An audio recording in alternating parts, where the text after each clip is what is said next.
You can tell a lot about a person just by watching how they eat, because the way we treat food often mirrors how we treat ourselves. Our eating habits are like a window into the subconscious, quiet reflections of our inner world. Today, let's talk about 3 eating patterns and what they reveal about a person's emotional and psychological state. Unmet, emotional eating.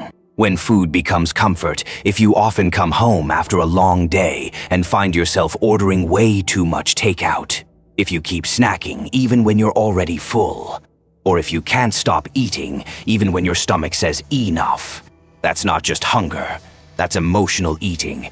It usually means something deeper is going on. Maybe you've been carrying too much stress, sadness, or loneliness. And food, sweet, warm, comforting, becomes your emotional shelter.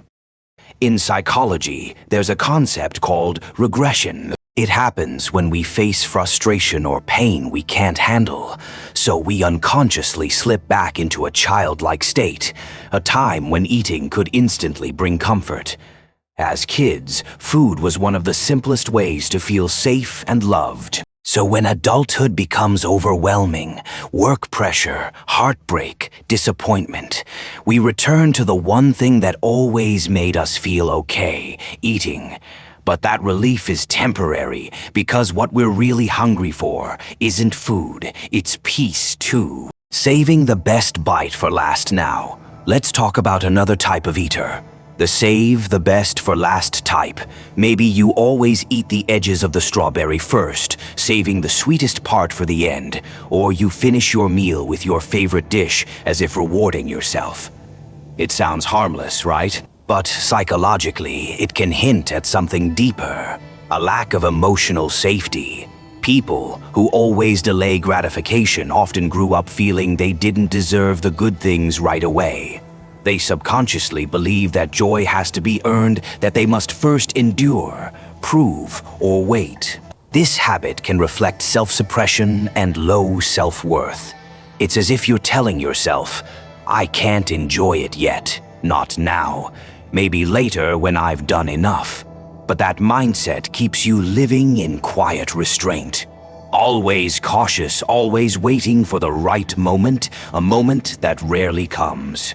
It's not just about food. It's about how you approach life, holding back, planning too much, afraid to fully relax into the present. 3. Always leaving one bite behind. And then there are those who never finish their meal. No matter how hungry they are, they'll always leave one bite behind.